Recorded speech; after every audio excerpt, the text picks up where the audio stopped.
I want to start by acknowledging that we are located on Indokina, which is the traditional ancestral homeland of the Abenaki, Pennacook, and Wabanaki peoples, past and present. We acknowledge and honor with gratitude the land and waterways and the Nobak people who have stewarded Indokina throughout the generations.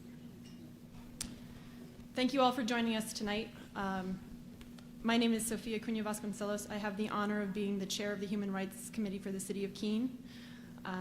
I want first to thank Rabbi Aronson and the subcommittee for their hard work in putting together today's program in honor of Martin Luther King Jr. Our community is very lucky that he and his team were able to bring Father Boyle to Keene to share his experience and insights with us this evening. I'd like to take a moment to share with you about the Human Rights Committee of the City of Keene, as we sometimes feel like we're a well-kept secret. We meet the first Monday of the month. Our meetings are open to the public. They happen at the Rec Center. And our powers and duties include to celebrate and honor the significance of the lives of Martin Luther King Jr. and Jonathan Daniels, to promote the principles of social justice, nonviolence, equity, and multiculturalism through education programs, community service, and public events, such as this one. To encourage the elimination of barriers which may exist within the Keene community that discourage a more diverse and inclusive community. To reassure and support underrepresented groups who may feel unwelcome in Keene. To educate the community on the advantages of a more diverse and inclusive community. We welcome your participation in our meetings and in our work, so I hope to see some of you there. Now, though, it is my pleasure to introduce our mayor, Jay Kahn. Jay was only recently, yes, by all means, round of applause.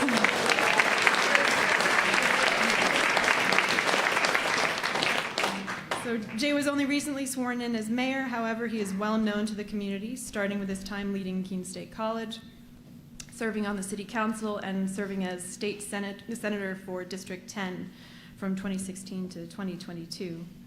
Mayor Kahn.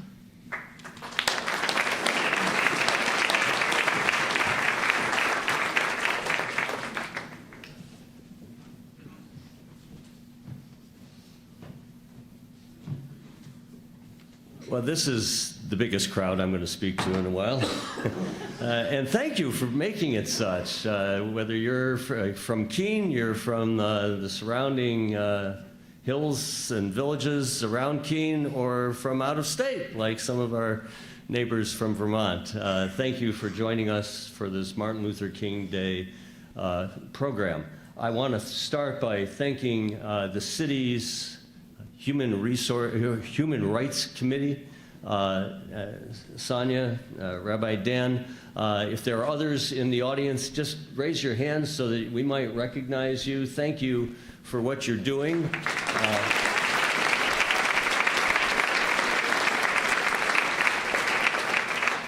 And for bringing Father Greg Boyle, Sergio, and Wilbur to our community to be outstanding storytellers, as you've demonstrated for us. Today, 95 years ago, Martin Luther King was born. Today is his birthday. And unfortunately, he died at an early age of 39 on April 4th, 1968. In that short time period, his impact on our country was immense. His message for racial equality and justice went way beyond its impact on black people in the United States. It had a global reach, which is why he received the Nobel Peace Prize. His message applied to all people who witnessed and experienced inequality and injustice. As a person whose parents fled Nazi Germany, Martin Luther King was, for me, a voice of justice and equity in my country. And I needed that as a child. I needed that hope and that promise. I'm going to segue just for a moment, because in 1999, I felt the joy of New Hampshire becoming the last state in the country to embrace Martin Luther King's birthday as a state holiday. Now, I won't deny that racial inequity and injustice exists today. Because of King's efforts, though, and that of many others, including King's martyred freedom rider Jonathan Daniels, I believe a lot of progress has been made since that time in 1968. And we must nonetheless keep race, though, as a form of inequity in our present consciousness, lest we slip back to where we were not that long ago during my generation. King's message went beyond achieving racial equity and justice. It included economic equity and justice. In the months just before King announced, in the months just before his death, King announced the Poor People's Campaign on November 29, 1967. He said in announcing it, "I'm seeking a middle ground between riots on one hand and timid requests for justice on the other."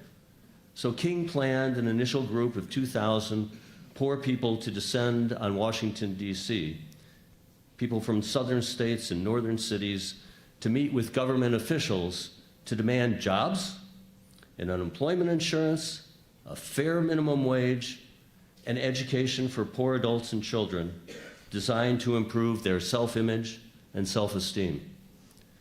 After King's assassination in April 1968, the Southern Christian Leadership Conference decided to go on with the campaign.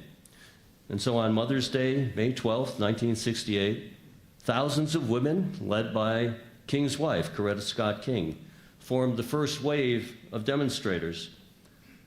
And that following day, Resurrection City, a temporary settlement of tents and shacks, was built on the Mall of Washington, D.C. And for the following 6 weeks, demonstrators made visits to federal agencies to protest and demand economic justice. Today, as we recognize the work of Martin Luther King, it is economic inequity and injustice that I believe is the most serious issue we face as a society. Intergenerational poverty undermines hope and motivation and achievement.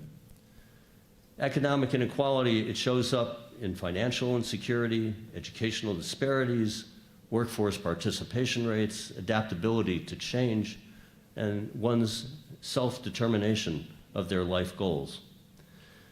There's a lot of work ahead of us to minimize the impacts of economic inequality. And certainly national policies, they're going to be the guide to the extent to which people can expect minimum income guarantees, educational access, healthcare coverage. But it is the communities that are the builders of supports that secure opportunity. In Keene, we are fortunate that many among us in this room, many in our community, are those builders of opportunity. We work together to get big things done. Our 100-night shelter is providing housing to those who need shelter, as is the United Church of Christ, serving as backup to that.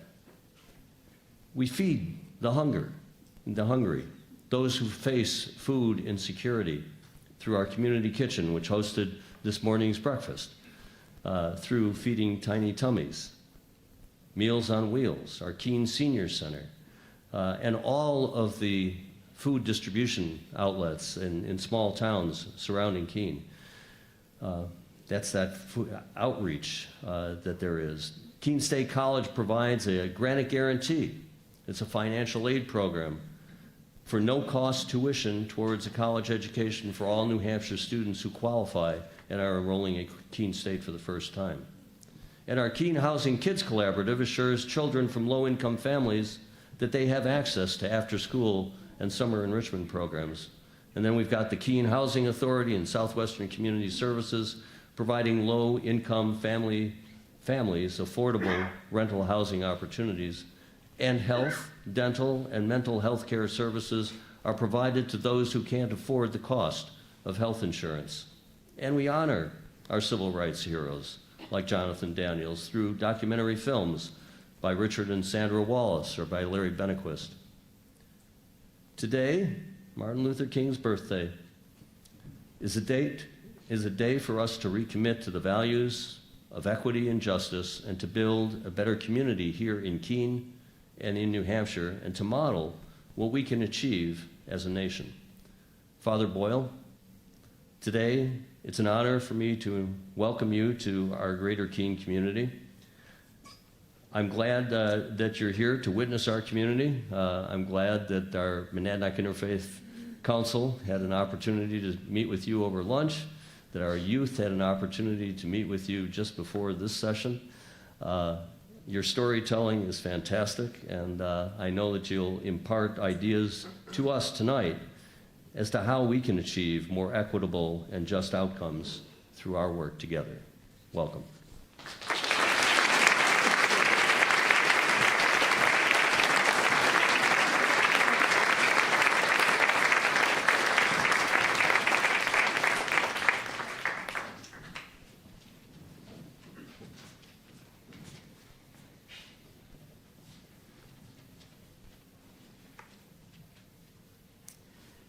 Which of you stole my remarks?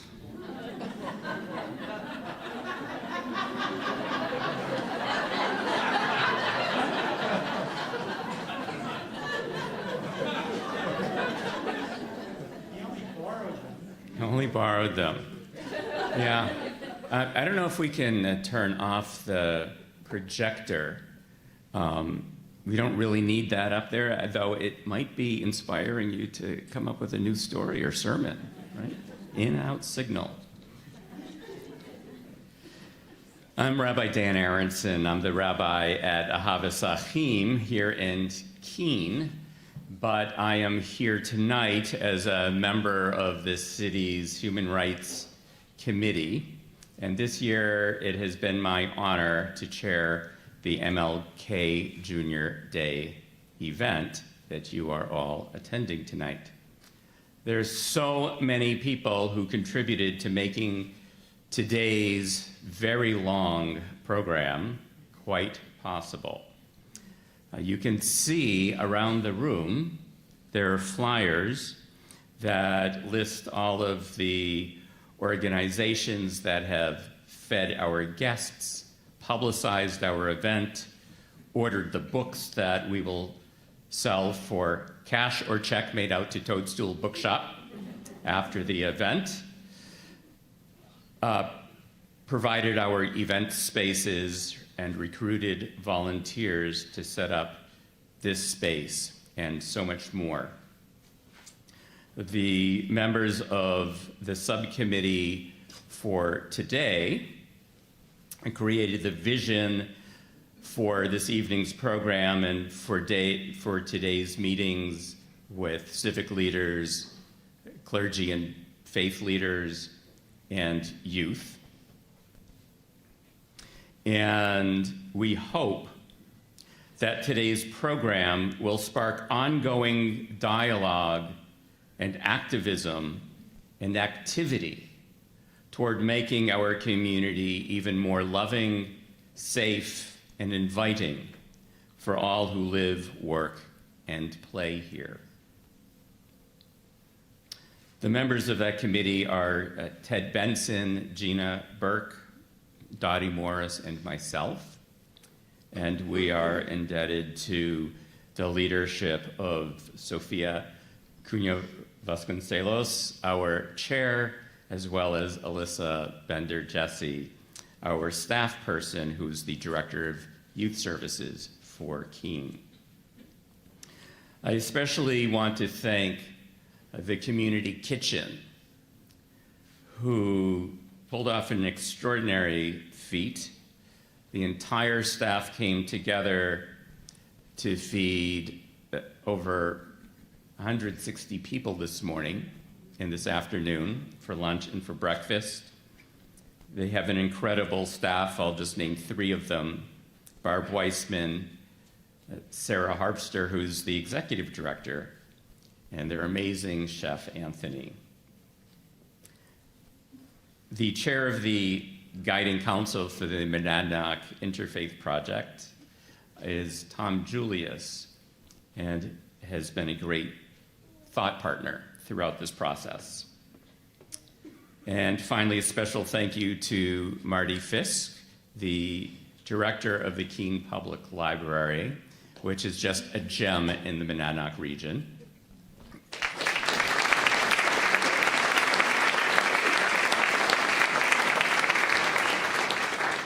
She's just been really great this evening. The library has been closed because of Martin Luther King Day, so there's not a lot of staff around to help out today. But thank you for having us. This space is fully accessible. It has assistive listening devices. It has elevators. There's no place in this building that you cannot go if you have a disability or are handicapped. And I am pleased that tonight this program is being signed with 2 ASL interpreters as well.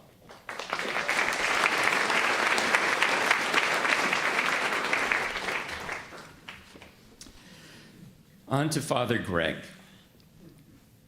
Born and raised in Los Angeles, Father Gregory Boyle is a Jesuit priest, the founder of Homeboy Industries in Los Angeles, an acclaimed author, and a light to all who know him or have read his books or heard him speak or have heard about him.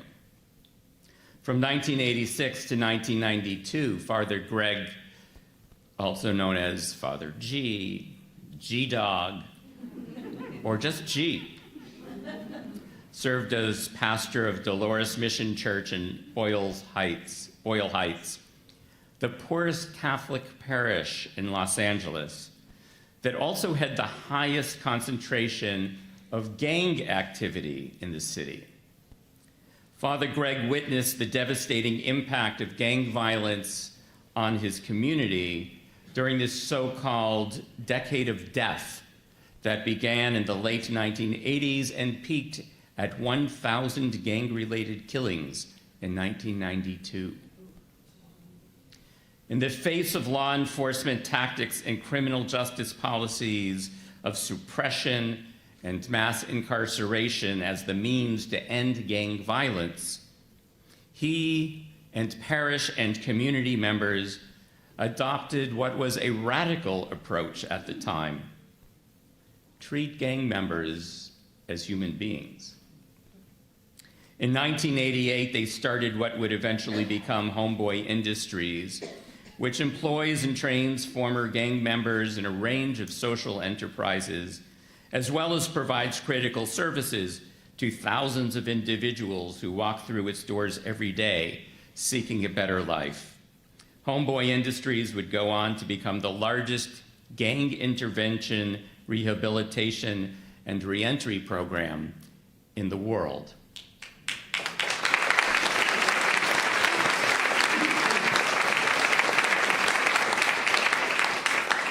Father Greg is the author of the best-selling books, Tattoos on the Heart, The Power of Boundless Compassion, Barking to the Choir, The Power of Radical Kinship, and The Whole Language, The Power of Extravagant Tenderness. Those are the books that we will be selling after the program, and that Father Greg is happy to sign for you. You recently debuted a book, an anthology called Forgive Everyone, Everything, with a great title that has a fabulous backstory that perhaps you'll tell us about. The book, which is not one of the books we have, is beautiful. It is illustrated by a former gang member named Fabian Deborah, and I urge you to seek it out online. Father Greg has received the California Peace Prize and been inducted into the California Hall of Fame. In 2014, President Obama named Father Boyle a champion of change. He received the University of Notre Dame's 2017 Laetare Medal, the oldest honor given to American Catholics. And in 2020, Homeboy Industries received the Hilton Humanitarian Prize, validating 32 years of Father Greg Boyle's vision and work by the organization for over 3 decades. I want to point out that Father Greg and Sergio and Wilbur are here at the courtesy of Homeboy Industries. They have not asked for a dime from any of us. And we have posted around the room QR codes so that we can support their work and show our gratitude for their visit to Keene today. So please do take the time to use those QR codes or simply Google Homeboy Industries and find their donation page. Father Greg is wholeheartedly dedicated to the building of the beloved community championed by the Reverend Dr. Martin Luther King. Both MLK Jr. and Father Greg share a vision of a global community free of poverty, racism, and militarism. Since I met Father Greg in 1993, I've been both inspired by and challenged by his example of fearless love, tenderness, and ability to forgive everyone everything.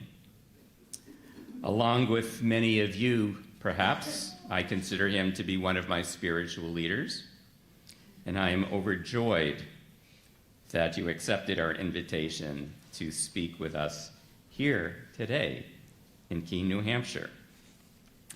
Father Greg is joined by 2 of his homies, Sergio and Wilbur, and they'll be speaking as soon as we, immediately following this very brief introduction to Homeboy Industries. Josh, you want to roll that video? To walk into Homeboy is to be radically accepted. It is a place of the deepest kind of inclusion, and that gives people purpose. Hey Benji, tell us who we are. Educational class schedule, youth reentry center, tattoo removal, cafe, what do you got for us? Bakery, merch, tours, visitors, and such. Jesus, please lead us in prayer. You guys could please bow your head. All right. I want to pray for Homeboy Industries. I want to pray for everybody out there. When I first came to Homeboy, I didn't really know what to expect. When I walked in, it was so much love given to me to where it was like, oh, I can relax. After all that time in prison, you know, there's a lot of anxiety. As soon as I walked through those doors and Father Greg hugged me, I just felt like I was home. When we're out in the streets, people try not to look at us. Once you come into Homeboy, they don't judge you.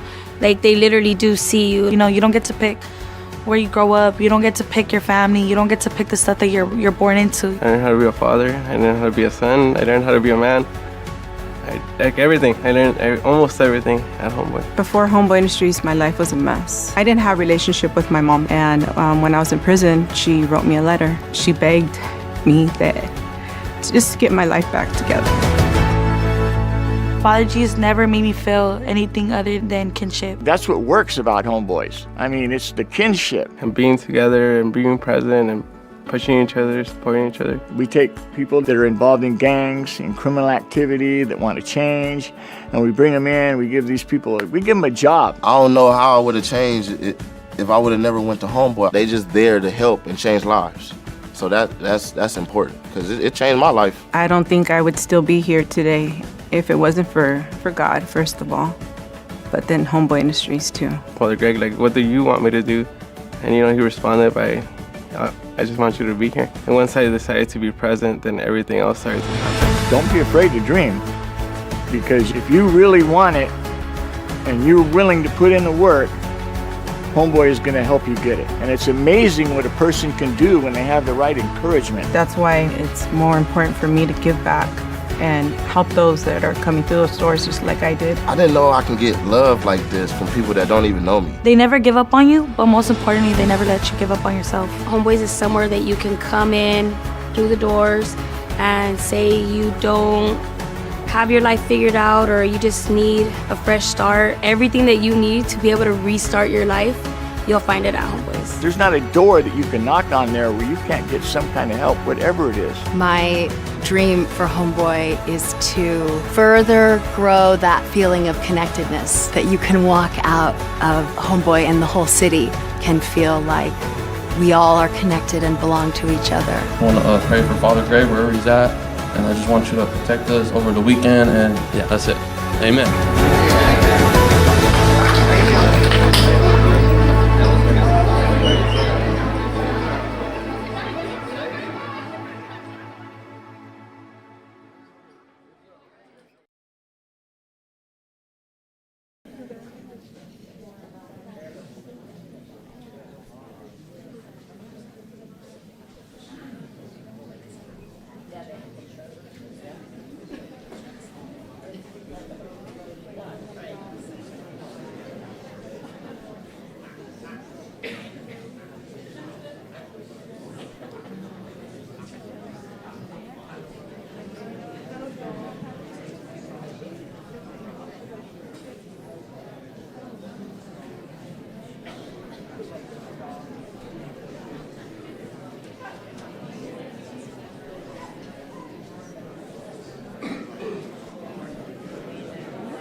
So the rabbi said that I can take this moment to do some shameless plugs for the library while you all are being my prisoner.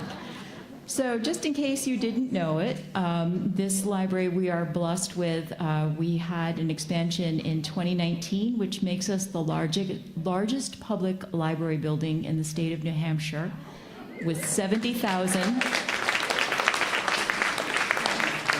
We have 70,000 square feet, which is 20,000 square feet larger than the next largest in the state. And among them, spaces here is a makerspace. So we have makerspace that you can come in and learn about on evenings, during the week, and all day Saturdays. We are also starting the Keene Pride Youth Book Club that has their first meeting on this Wednesday. It's going to be at 5:30. And we run movies every Wednesday night. This month of January, it's battling the elements. So double theme, you're fighting the bad guy and the weather's working against you too. So tonight is this Wednesday night is The Shining. Jackie's here.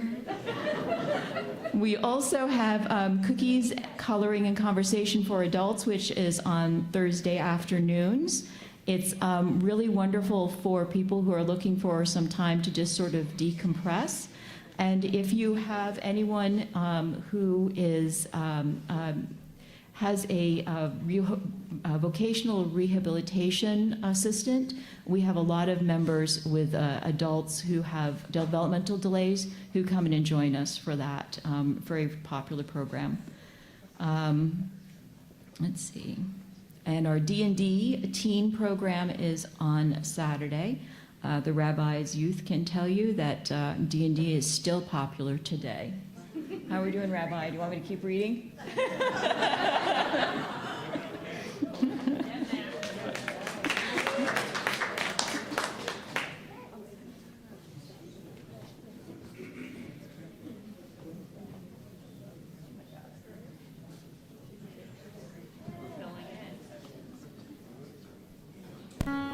To walk into Homeboy is to be radically accepted.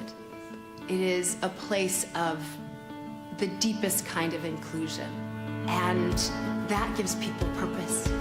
Hey Benji, tell us who we are. Educational class schedule, youth reentry center, tattoo removal, cafe, what do you got for us? Bakery, merch, tours, visitors, and such. Jesus, please lead us in prayer. You guys can please bow your head.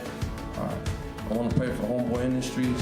I want to pray for everybody out there. When I first came to Homeboy, I didn't really know what to expect. When I walked in, it was so much love given to me to where it was like, oh, I can relax. After all that time in prison, you know, there's a lot of anxiety. As soon as I walked through those doors and Father Greg hugged me, I just felt like I was home. When we're out in the streets, people try not to look at us. Once you come into Homeboy, they don't judge you. Like, they literally do see you. You know, you don't get to pick where you grow up. You don't get to pick your family. You don't get to pick the stuff that you're born into. I learned how to be a father. I learned how to be a son. I learned how to be a man. Like everything. I learned almost everything at Homeboy. Before Homeboy Industries, my life was a mess. I didn't have a relationship with my mom, and when I was in prison, she wrote me a letter. She begged me that just to get my life back together. Father Jesus never made me feel anything other than kinship. That's what works about Homeboys. I mean, it's the kinship. And being together and being present and pushing each other, supporting each other. We take people that are involved in gangs, in criminal activity, that want to change, and we bring them in, we give them a job. I don't know how I would have changed it if I would have never went to Homeboy. They just there to help and change lives. So that's important, because it changed my life. I don't think I would still be here today if it wasn't for God, first of all, but then Homeboy Industries too. Father Greg, like, what do you want me to do?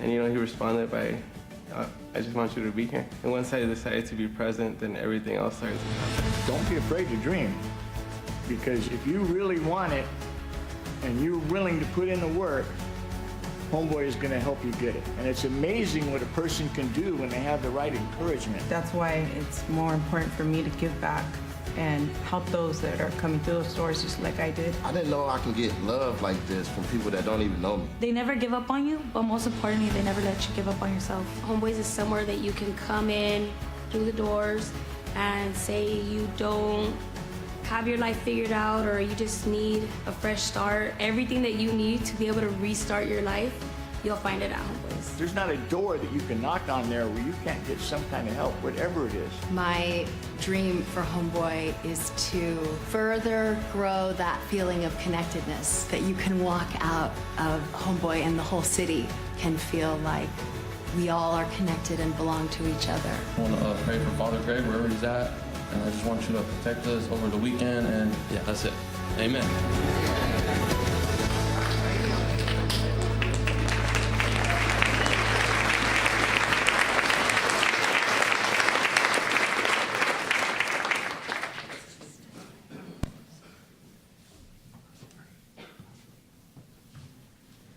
So I want to introduce my friends Wilbur and Sergio.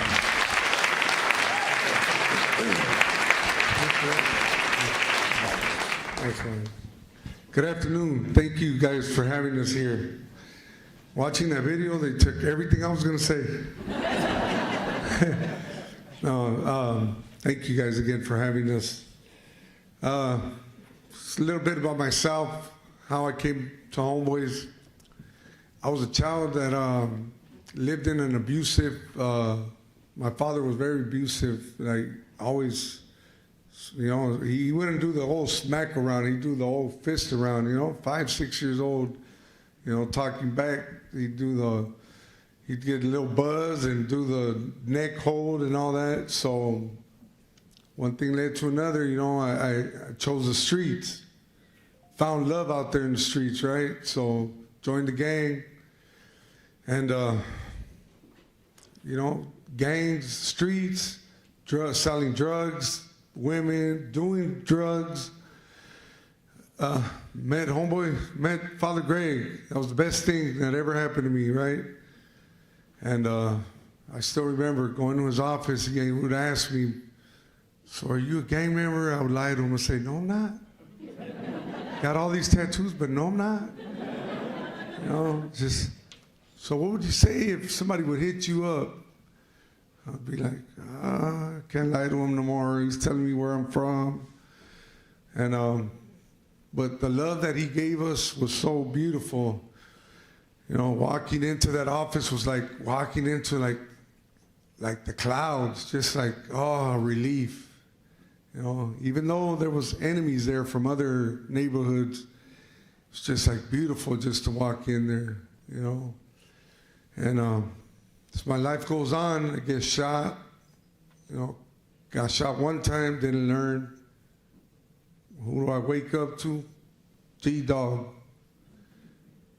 Go back to the streets, get shot again. Now I get shot 5 times, I'm in a coma. Wake up, who's next to me? That guy right there. And very thankful, you know, places like this opens up for people that think that ain't got no hope. You know, you walk in, they offer you a job, they offer you good things, and you're blessed. You know, you're blessed. You thank God for living. You know, before I would say, I don't care if they kill me. I don't got no purpose in life.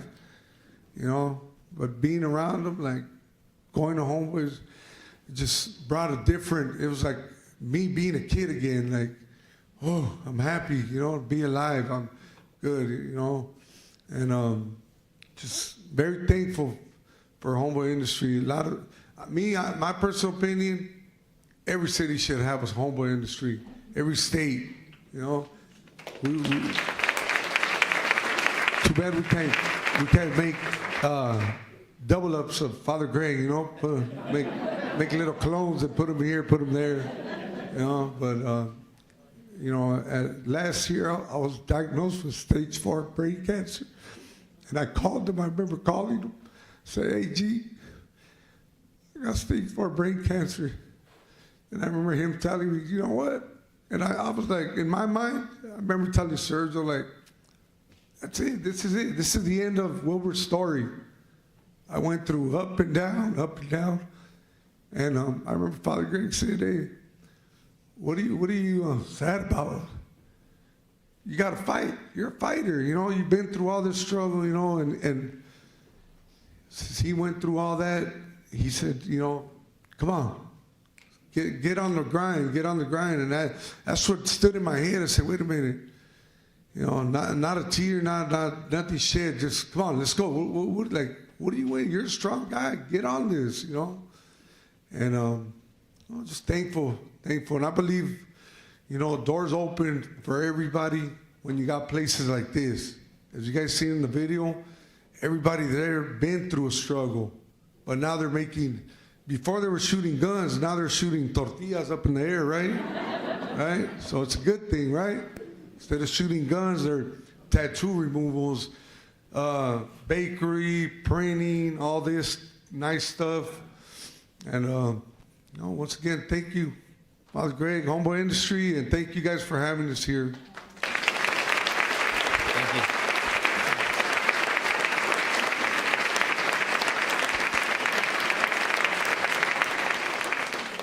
Hello, my name is Sergio. Thank you for having me here for the 4th time. I feel like I live here now.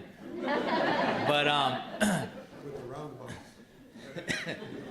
so kind of like Wilbur was talking about. My dad also was addicted to, you know, cocaine and PCP, and I grew up with a dad that was extremely paranoid, always interrogating me. Never believed me, said my mom was cheating on him, and it started to escalate, and it started to get worse and worse and worse. And to the point where we would come home, he'd beat up my mom, choke her out. And when he couldn't find her, he would call me and be like, look, I know where your mom's at. I see her. I'm going to kill her. I'm going to kill you. I'm going to kill myself. So I went through that from the age of 5 to about 12 years old. And my mom would rock me to sleep when I was real young. And she would always hold me in her arms and tell me that she was sorry that I had to go through what I had to go through. But she never allowed me to hate my dad either, so I love her for that. She always told me that's not who my dad really was. So that helped me never hate my dad. My dad now is my best friend. But anyway, so, you know, I went through that. I went to about 14 schools before I hit about 8th grade. Not because I was a bad student, because we were moving from my dad. He would always find us, no restraining order, no police officer would stop this man. And to the point where I was living right next door to him for about 1.5 years. And it got worse and worse to the point where, you know, I thought I was gonna die. My dad ended up going to jail. I ended up eventually becoming numb. That's kind of what happens. And I ended up joining a gang. And our gang, which we're from the same place, was located in front of Homeboy Industries. And, you know, all my homies would be like, hey, go with G, go with G. Father Greg, he's gonna look out for you, he's gonna help you out. And at that time, I didn't trust nobody. I didn't want to allow anybody in my life. But something kept, you know, as a runaway, I would, I've shared this already, but it's always funny for me. But as a runaway, I would see Father Greg, because he lived up the street from where we kicked back at, and every day he would walk to work. Every day about 7 a.m. he's already walking. As the sun was coming up, you'd see him walking. And at that time, he was already losing his hair. And I'm not lying, the sun would reflect so glorious. And it was like I seen an angel every time. I was like, man. So, you know, I gave it a shot, you know. I went in there, and I was able to locate, I always tell people I was able to locate the heartbeat of God inside Homeboy Industries. And in a way, I was forced to sort of understand my pain, what it was, what it is. It's not my fault. And because of Homeboy Industries, I now use that pain as a place of strength. I no longer inflict pain to other people as I was doing, because I didn't really understand the pain that I was going through. And now I use it for stuff that's like serving and loving, and I operate that way. I'm not perfect, but I literally try to love all damn day as best as I can. And I guess the rest is sort of history. I was addicted to methamphetamines for about 11 years, me and my wife. We got 15 years sober. January 27th will be 15 years.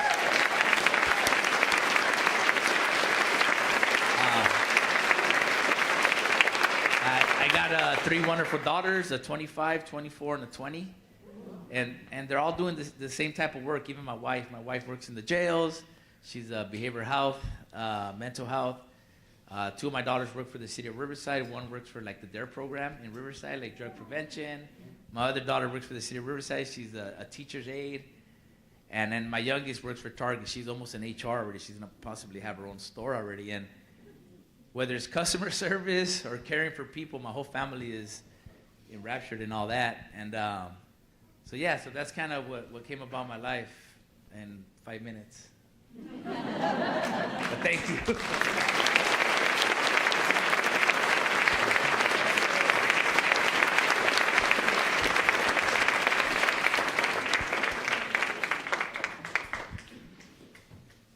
Thank you very much. Well, we will miss you when we leave tomorrow, but we won't miss the roundabouts, because they're these 2 guys are just, they were just terrified. Every time I entered one, they just went like this, you know. I do want to say, because you didn't say it here, was that you endured, Wilbur, a year of chemo, arduous, horrible chemo, and arduous 37 days of radiation, and so he's 3 months. We beat it. So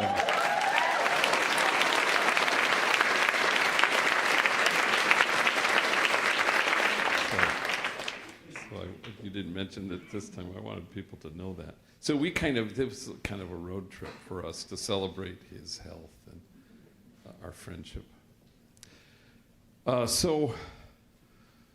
Every time I have a microphone in front of me, I always think of this homie named Luis Perez, who was kind of a force of nature, and he would come with me and he'd give talks on it. I'd send him to places and he'd give talks. Shot caller, was in prison, tattooed, in recovery. But he liked giving talks. And we went out to dinner one night and he was giving me tips on how to speak publicly. And he said, you gotta pepper your talk with self-defecating humor.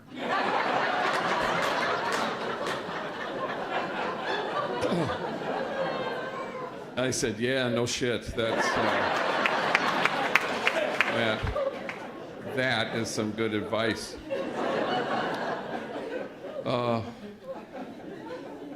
So, what Martin Luther King says about church could well be said of your time here at the library this evening.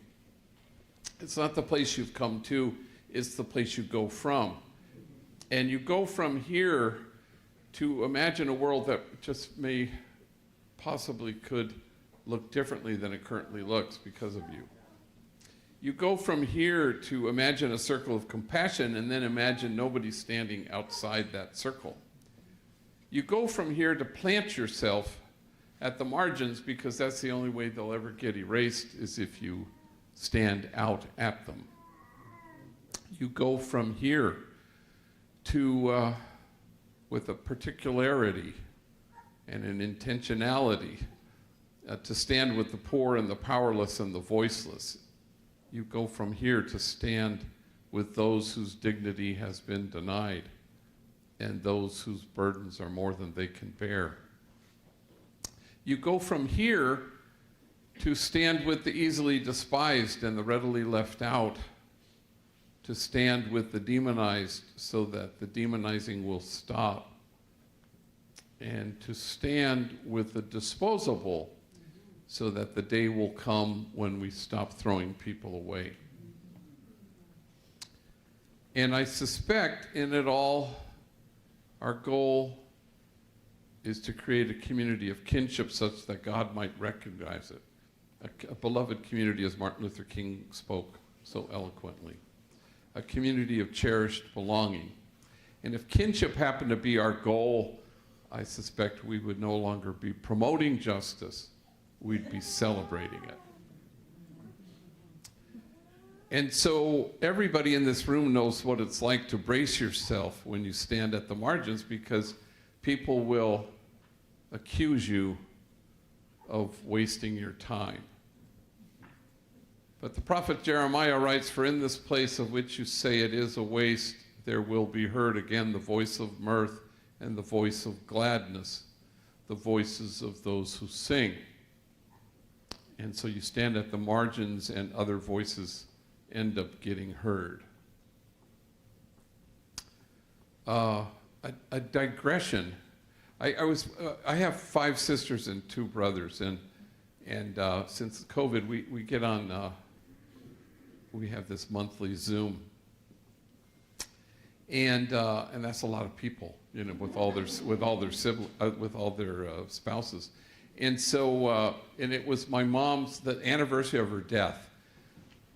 And so she died somewhere in the second year of the Trump administration. I don't know why that's a marker, but and she was 92 years old, and she died the way all of us want to die, in your own home, in your own bed, surrounded by your kids. And she was sharp as a tack, even till the very end. In fact, in the last year of her life, she watched so much MSNBC, she was becoming Rachel Maddow. And she was not a lick afraid of dying. In fact, a month before she died, she said to me, and she was positively giddy. And she says, I've never done this before. You know, like, which is what you say before skydiving, you know? And in fact, the day before she died, I happened to be in her room by myself with her, which never happened, ever. There were so many people. But it was a kind of fluky thing. And I was there alone with her, and she was sleeping, and she woke up and she saw me at the foot of her bed, and she went, oh, for crying out loud, and she went back to sleep. She was pissed that she hadn't died. Sorry. And the very next day, again, as odd as this was, because you never were there alone with her, it was at exactly noon. I was at the foot of her bed. I was the only one in there. My sisters had gone out to get lunch or something. And at exactly noon, she lifted up her head from her pillow, and she opened her eyes, and she let out this wondrous, glorious gasp. Skydiving. And she left us. And nobody in earshot of that sound could ever be afraid of death again. And in her last days, she'd have her bed surrounded by 2 or 4 or all 8 of her kids. And she'd be in and out of consciousness. But when she would come to, she would lock on to just one of us, laser beam focused. And she would look at this one person with glorious delight. And she'd say, "You're here. You're here." And I think that's what we do at Homeboy Industries. That may seem odd segue. But homies, especially those who've been lifers and spent a long time, they say, you know, we're used to being watched. We're not used to being seen. Every single man and woman who walks through the doors comes barricaded behind a wall of shame and disgrace, and the only thing that can scale that wall is tenderness. Every single man and woman comes through our doors with what psychologists would call a disorganized attachment. Mom was either frightened or frightening. And you can't calm yourself down if you've never been soothed. Everyone who walks through those doors, somebody inside the doors will look them in the eye, and their whole being will say, "You're here. You're here." A place where people are safe and seen and cherished, and if it's true that the traumatized are likely to find their way to causing trauma, it has to be equally true that the cherished will be able to find their way to the joy there is in cherishing themselves and others. So Homeboy Industries was started in 1988 when I was pastor of the poorest parish in the city, as was kindly mentioned by Dan. My parish with 2 huge housing projects, the largest grouping of public housing west of the Mississippi. We had 8 gangs at war with each other, which is unheard of in public housing, to have that many. And the LAPD deemed my parish the place of the highest concentration of gang activity in the whole city. So if LA was the gang capital of the world, my parish was the gang capital of the city. We have 110,000 gang members in LA County, 1,100 gangs.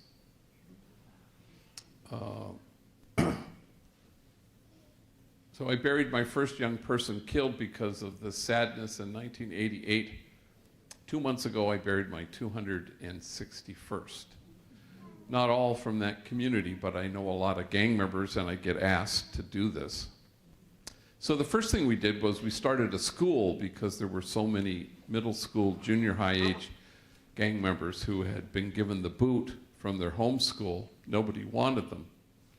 And so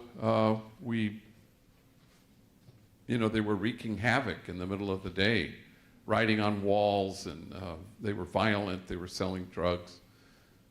So I walked out to them, and I would kind of isolate them a little bit. And I'd say, hey, if I found a school that would take you, would you go? And to my surprise, every single one said, yeah, I would. And then I couldn't find a school that would take them, so that kind of forced my hand.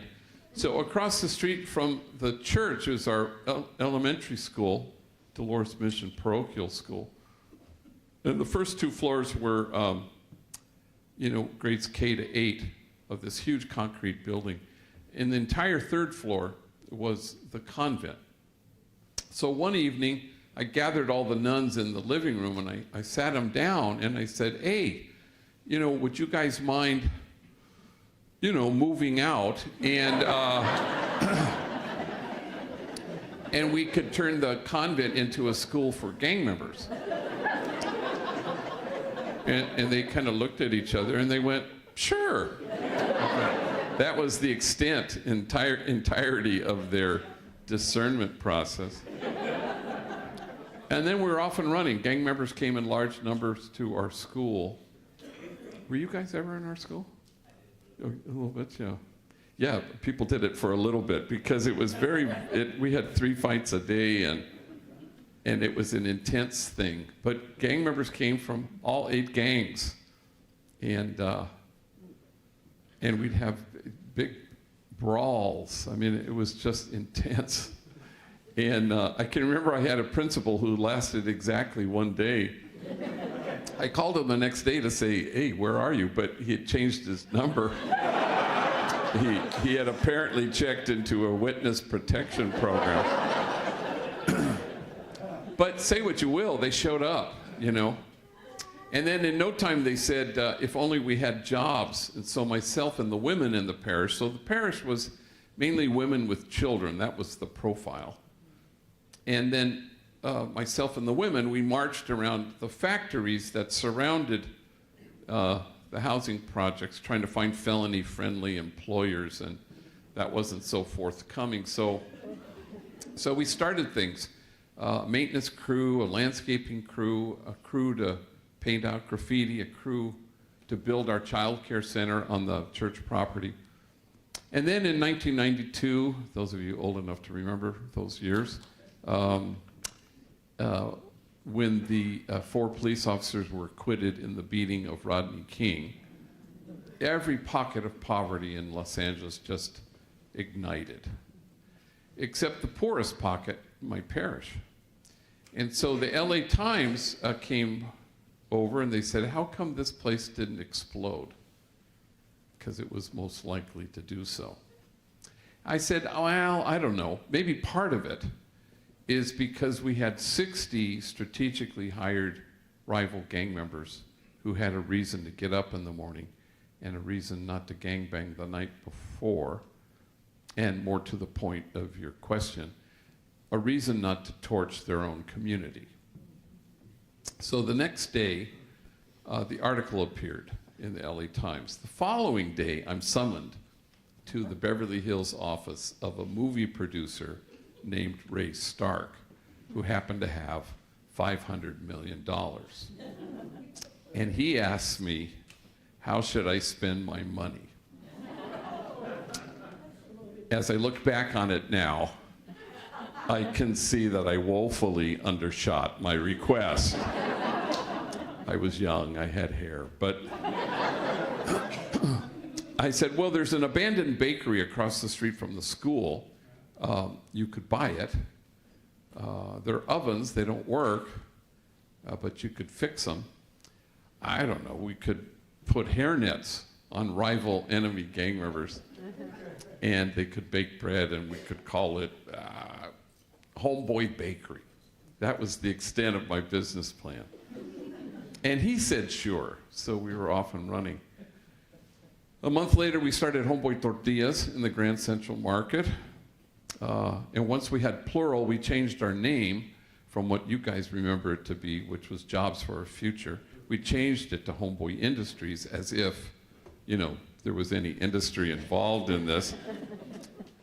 And not everything worked. I'll be the first to admit it. Homeboy Plumbing really was not hugely successful. Who knew? people didn't want gang members in their homes. I mean, I did not see that coming.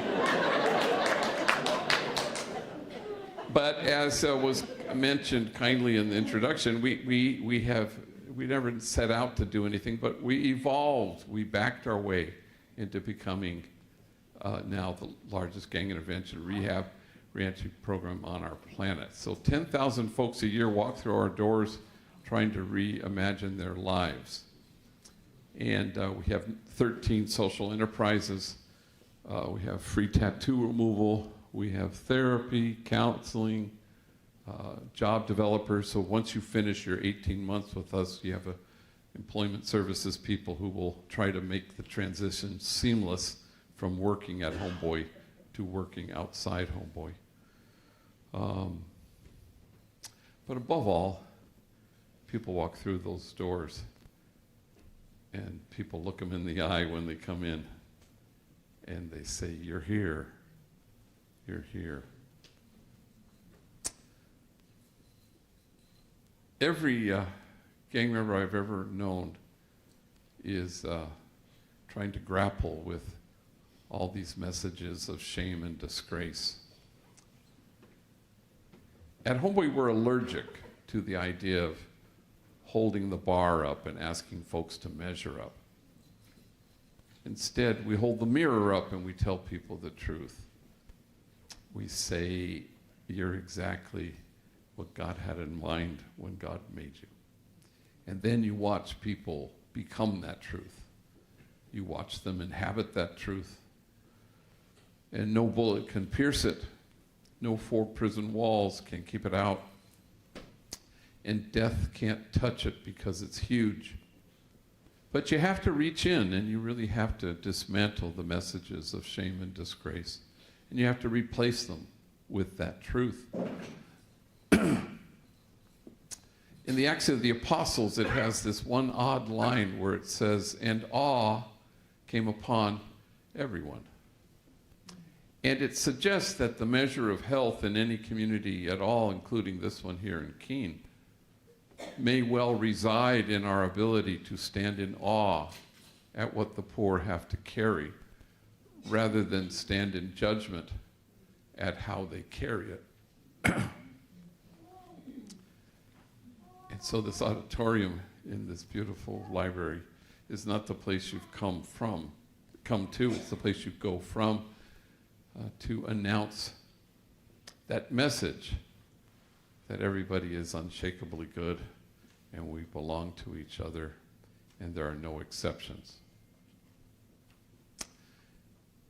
Many years ago, I was invited to speak to 600 social workers in Richmond, Virginia, and it was one of those gang in-service. And I had done a lot of these over the years. And social workers commandeer a hotel ballroom and they sign in and they get credits and they're there from 9 to 5 and they go to keynotes and workshops and breakout sessions. And the whole idea is to kind of find the undergirding issue to why kids join gangs, you know? And it's about a lethal absence of hope. And so you decide to infuse hope to kids for whom hope is foreign, and you decide to heal the traumatized and the damaged. And you decide to deliver mental health services in a culturally appropriate and timely fashion. So I had done a lot of these, and they invited me, and I figured I'd give a keynote or something. I said yes. I buy my ticket to go to Richmond, Virginia. Well, a week before I am to fly, this I'm sort of reminding me of yeah, like, so when did you actually look at the itinerary we had planned for you in Keene? And it was like minutes before I went to LAX. So I'm bad that way, I'll admit it. So I pull out the letter inviting me to Richmond, Virginia, and I go, and to my horror, I discover that I am to be the only speaker, 9 to 5 all damn day. And I said, oh, hell no, I'm not going to be the only speaker. So I bring 2 homies in, Andre, African-American gang member, and his rival and enemy, Jose. And they're both in our 18-month training program. And I sit them down. They're like in their 9th month with us. And I said, look, at the end of the week, you're flying with me to Richmond, Virginia. I'd like you to get up in front of 600 social workers and tell your stories. Take your time.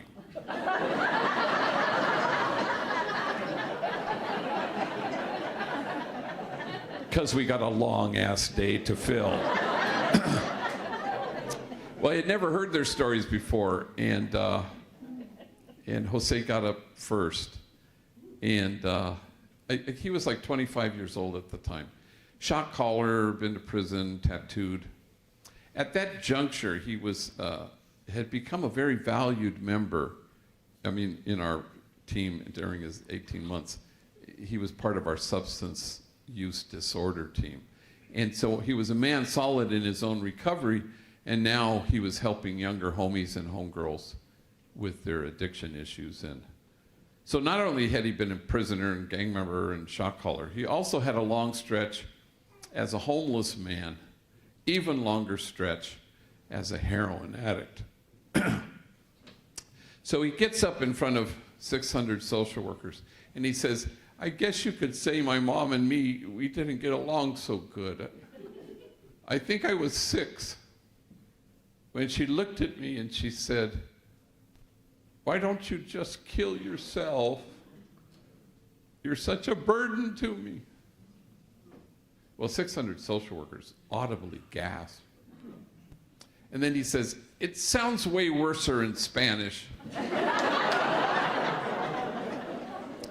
And they went from gasp to laugh, or we got whiplash.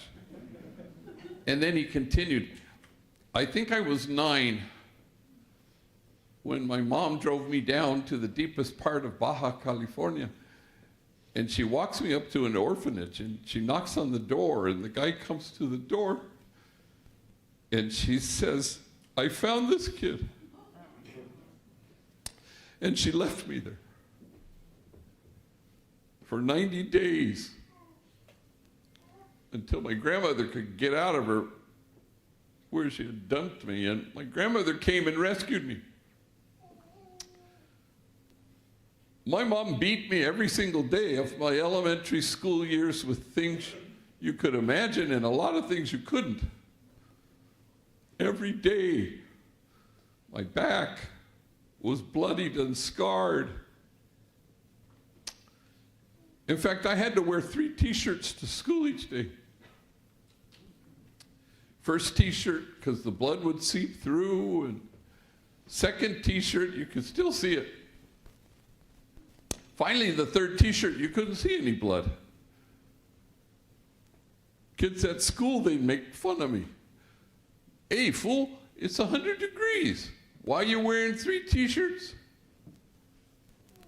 Then he stopped speaking. So overwhelmed with emotion. And he seemed to be staring at a piece of his story that only he could see. And when he could regain his speech, he said through his tears, I wore 3 t-shirts well into my adult years because I was ashamed of my wounds. I didn't want anybody to see them. But now I welcome my wounds. I run my fingers over my scars. My wounds are my friends. After all, how can I help heal the wounded if I don't welcome my own wounds?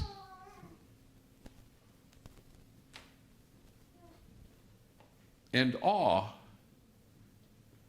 came upon everyone. The measure of our compassion lies not in our service of those on the margins, but only in our willingness to see ourselves in kinship with them.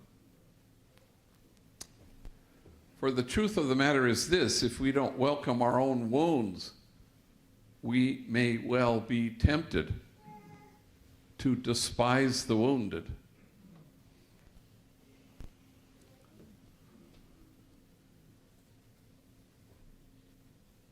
You're here. It's all people are longing for, is to be seen. Tell one more story, and then I'm going to invite these two guys up here.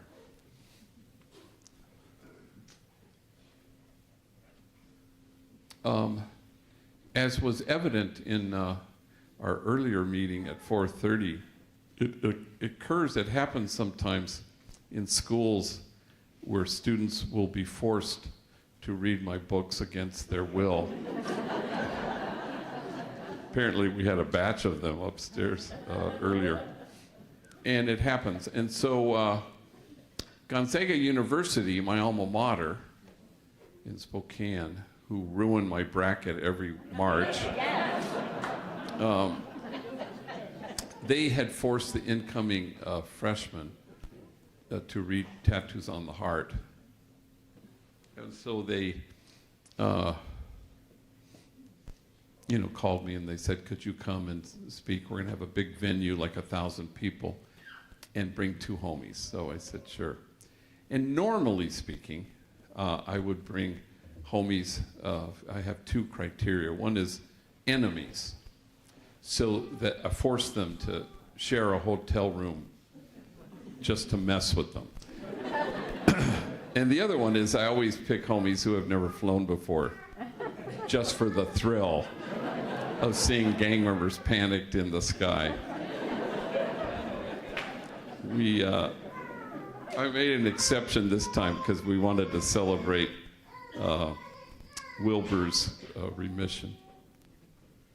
I remember once I was at LAX, 2 older vatos, and one of them said to me, hey, gee, are we flying Virgin Airlines because it's our first time? I said, yes, it's a requirement. We'll be coming home on American. So that one I picked Larry, African-American gang member, and his enemy, Mario. And, I'm used to having homies who have never flown before, and they're just terrified. But this guy, Mario, I've never seen anything like it. He was just so panicky. He was starting to freak me out a little bit. He was hyperventilating, which I had never witnessed before, like that, and we hadn't even boarded the plane yet. And so we're at Burbank Airport, which is kind of a smallish airport, but big Southwest Airlines planes. And they don't have that hermetically sealed chute that you board the plane on. You have to walk out onto the tarmac like you're the president. And then you have the steps that lead to the front of the plane. Big feature at Burbank, steps that lead to the back of the plane. So I'm sitting there with Mario, and he's just terrified. Larry is off exploring the Burbank airport. And it's the first flight of the day, so it's early morning, and our flight crew arrives. And there are 2 female flight attendants. Both of them have very large cups of Starbucks coffee. And they're schlepping up the steps to board the plane. And Mario goes, when are we going to board the plane? I say, well, as soon as they sober up the pilots.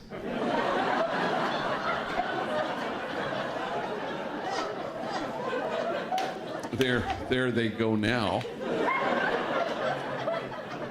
Perhaps I shouldn't have said that. So I should tell you that in our 36-year history, and you both know Mario, so you know this is true, that he's the most tattooed individual who's ever worked there. So he's all sleeved out to his fingertips, neck blackened with the name of his gang, head shaved, covered in tattoos, forehead, cheeks, chin, eyelids that say the end, so that, when he's lying in his coffin, apparently, there will be no doubt for anybody, I guess. And so I thought, well, let me walk him through the airport. So I'm walking him through the airport, and people are, oh my God. And mothers are clutching kids a little more closely. And I'm going, wow, isn't that interesting? Because if you were to go to Homeboy tomorrow and walk up to anybody who works there, of our 500 employees, and you say, who's the kindest, most gentle soul who works here? After a beat, they'd say Mario. Yeah, Mario. Mario is proof that only the soul that ventilates the world with tenderness has any chance of changing the world. Mario is proof that kindness is the only non-delusional response to everything. Mario is proof that sometimes your entire being can say with breathless delight, "You're here. You're here." So we get to Gonzaga, and there's a big talk Tuesday night. What they don't tell you is that they'd like you to speak to 95 classes earlier in the day, you know. So I tell them, I said, look, I'm going to sit in the back of the classroom. You get up there and tell your stories. You can practice. And they did a good job. Mario in particular was quite terrified. But there were stories of terror and torture and violence and abuse of every imaginable kind. And honest to God, if their stories had been flames, you'd have to keep your distance, otherwise you'd get scorched. I would not have survived a single day of either of their childhoods. So, just like here, big 1,000-room people, the homies got up and spoke. And just like soon from now, they'd come up and help. So, no, not yet. I have to finish the story first. So so they got up and told their stories, and then they sat down, and then I did my thing, and then I invited them up. So they're on either side of me, and 1,000 people, you know, and said, yes, yes, ma'am. And a woman stands and she says, yeah, I got a question. The question's for Mario. And well, Mario steps up to the microphone. He's a tall, skinny drink of water. He's clutching the microphone, terrified. Yes. She said, well, Mario, you say you're a father and you have a son and a daughter who are about to enter their teenage years. What wisdom do you impart to them? You know, what advice do you give them? And Mario closes his eyes and he's starting to tremble, and he's getting a friggin' hernia trying to come up with whatever the hell he's gonna say. And when suddenly he blurts out, as soon as he says that, he rushes back to his microphone clutching, closed-eyed refuge. And now he's really trembling, and now I know he's losing his battle with tears, but he wants to get the whole sentence out.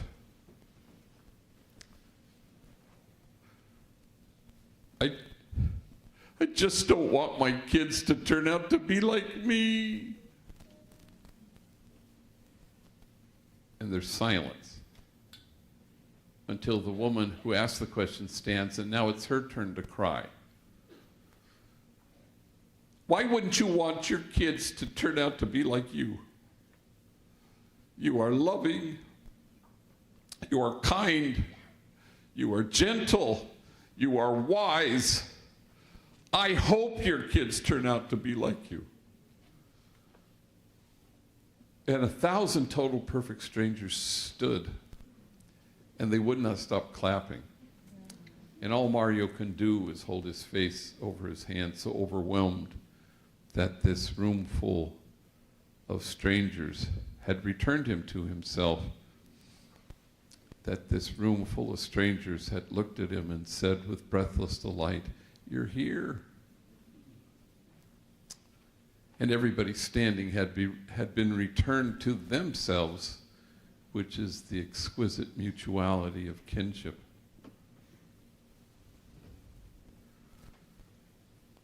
And don't think for a second that this beautiful library is the place you've come to. It was always going to be the place you go from.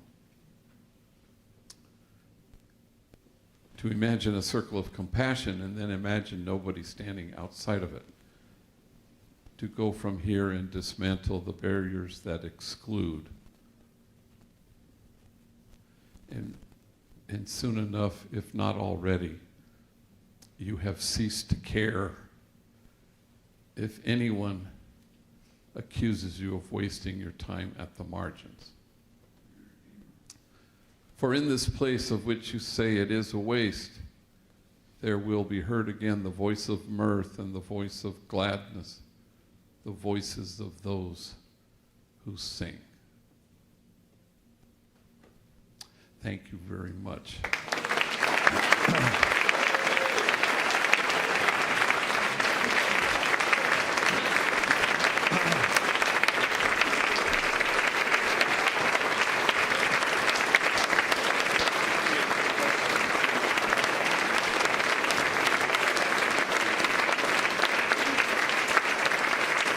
Thank you very much.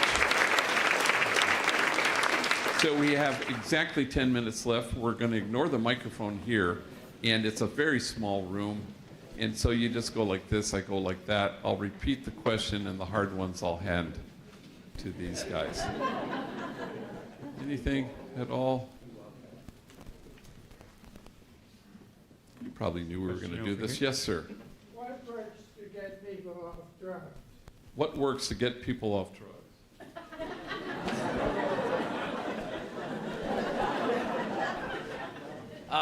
For me, is a community, a place where I could be vulnerable and express, some of my hurts, a safe place. And another thing, I was tired of it. I was tired of going in and out of jail. That sort of caught my attention. A lot of people don't make it, but I'm just grateful. Now I operate from a grateful place now. For me, that's what it was, a community that would hear me out.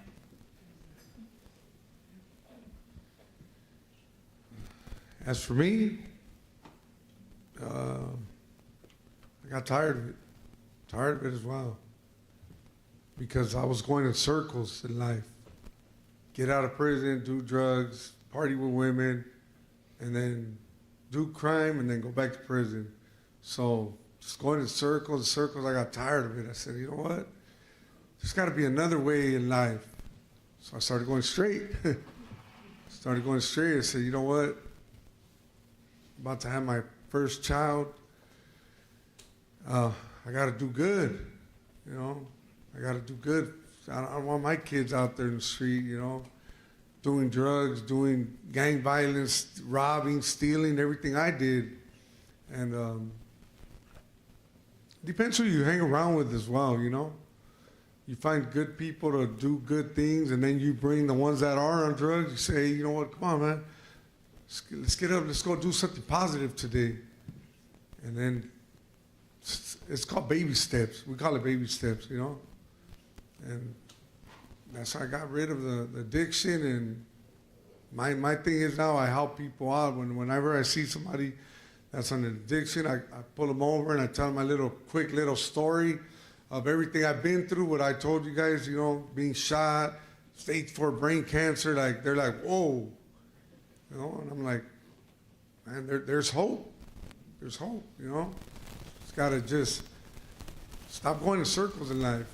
I got a little brother, he's the same way. He goes in circles. He gets out, falls in love with this woman, and they're both doing drugs. Then they do crime, then he goes back to jail. He goes in circles. I tell him, look, you never thought of, instead of going in roundabouts, you go straight. Jump on the freeway and go straight. If you go on the roundabouts, you end up in the same place, right? We did that earlier. We went on the roundabout and we said, oh, we're in the same place again. We actually did do that twice today. Okay, I'm going at it again. I don't know how to get in there. But I also want to say something about recovery, because gang recovery, it's the same thing. So you in recovery, they say it takes what it takes. For gang recovery, it can be the birth of a son, the death of a friend, a long stretch in prison. But no amount of me wanting Sergio to get clean would ever have been the same as Sergio wanting to get clean. So this is why we don't recruit at Homeboy. We don't go out on the highways and the byways. Everybody knows where we are. Everybody knows what we do. When you're ready, walk through those doors, and then everything will change. I wish we could accelerate these kinds of things, but I think, as Sergio said, you know, a community that's tender and then exposure to it is the only acceleration that I'm aware of. But thank you for that question. Yes, ma'am. I'm curious about the role that work plays, because I'm so captivated by this idea that making something positive is an important part of what you find when you walk through those doors. So I'm curious, did you work in the bakery? Did you, all those 13 social enterprises, how do they play into this, and why is Homeboy Industries in a particular way? So, as a, you know, I was 15. I don't even think we needed a work permit at that time, huh? He would just put us in there. But you know, but you evolve. You know, I would answer phones, sweep the streets. You know, you clean the windows. It's sort of like a work therapy. So it's all, everything's therapeutic there. And then you sort of evolve and you shift into, you know, pretty T-shirts and watching them come down the conveyor as they dry, learn how to fold them, and then you just do different things. You can continue doing it, or else they'll help you go what we call Plan B. Well, not that kind of Plan B, but the Plan B is, you know, to go the place before you get to the place, right? So that's sort of what it is, but it's up to you to want it. And while you're going there, people are cheering you on. You know, they're your greatest supporter. There's a bunch of cheerleaders there, like guys, girls, and everything. They're just cheering you on to continue to pursue, you know, what was lost inside your soul. And once you start to see that and develop that, then you're like unstoppable, you know. So that's sort of my experience, at least. So I do want to kind of a little caveat on that, because, you know, we had the school, I mentioned that, and they said if only we had jobs. And then we started a program which was called Jobs for a Future. So it was job-centric. In fact, our T-shirt said, nothing stuffs a bullet like a job. And then 15 years in, we totally changed who we were, because we realized that we would be finding jobs and even careers for gang members. And then, you know, this guy's lady left him, and it was a total monkey wrench thrown into his life. And then, what are you pointing at? And then he's now doing 125 years to life at Folsom. So we said, that's not what we should be doing. It's about healing.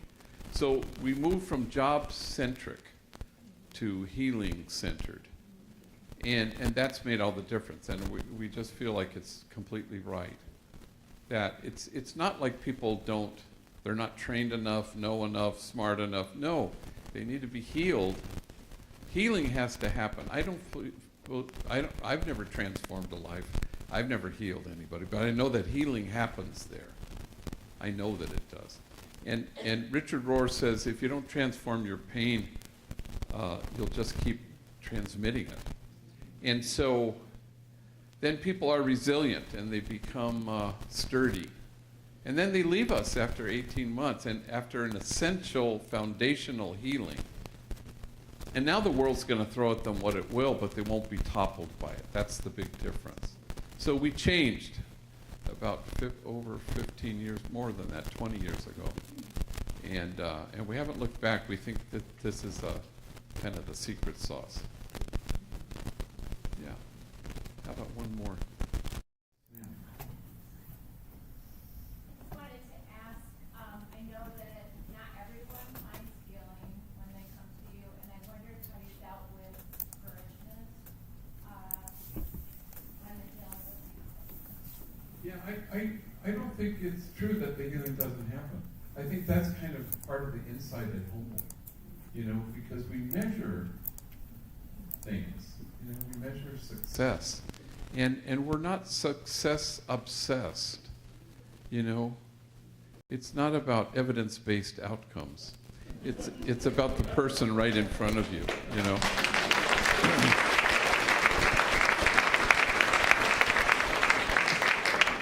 What does it tell us that every time I diss evidence-based outcomes, you always get applause? I mean, that actually is very interesting. Always. There's no exceptions. As soon as you say, we're not about evidence-based outcomes, you know, the hurrahs start. But that's interesting, I think, because I think people are frustrated because you have to measure. And so, but we kind of believe in dosing. We don't believe that there's any such thing as failure. So if somebody leaves us and goes back to prison or relapses, well, they got a dose, they'll be back, and then they get another dose. And then everybody's dosing. You know, seriously, it's like the security guys. Miguel Lugo is out there in front, and, you know, it's sidewalk therapy, you know, and everybody gives hugs there, but he gives hugs that look like this. You know, he's, and then he goes, yeah, you know, and he's big, huge Native American. And he says, you know, why don't you just give that to me right here, put it right in my pocket. Then you go in, you come back out, and I'll give it back to you. But you don't want to bring that into the, you know, into the office. So dose, kindness is the greatest strength there is. And so everybody's engaged in it. I'm sure you know this you find this at God's Pantry, that it works. And even if, you know, we're not called to be successful, as Mother Teresa says. We're called to be faithful. So if you're faithful to this, knowing that loving is your true self, and that loving never stops loving, and once you know that loving is your home, you'll never be homesick. And so that's all you do. You're faithful to that. And there's a dose, and there's a dose, and oop, he went back to jail. He'll be back. Then you give him another dose, and now they run the place. 70% of our senior staff, 180 senior staff, have come through the program like these guys. Anyway, thank you all very much.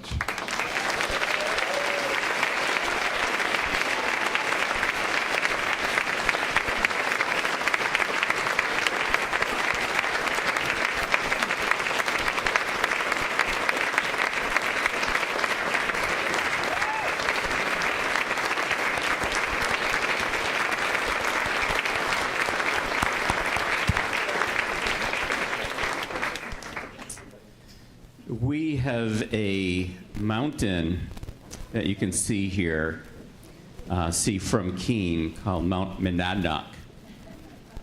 Mount Monadnock lost its hair a long time ago as well. And it is every bit as gleaming and beautiful as you are, Father Greg. The Greater Monadnock Collaborative, formerly known as the Chamber of Commerce, has given us, it's hard to present a t-shirt to people who like make t-shirts for a living. Yeah. Oh, this piece of crap. Anyway, within thriving distance is our motto. So I hope you will take a little bit of Keene with you back to LA. Keene. No. Monadnock. Yeah, well, it's easier than the Rotaries, so. I think, well, I'm thinking I'll have what they're having, but I'm also thinking, how can our city possibly be the same tomorrow as it was yesterday after hearing the three of you speak? I think it's been incredibly transformative. Thank you so much.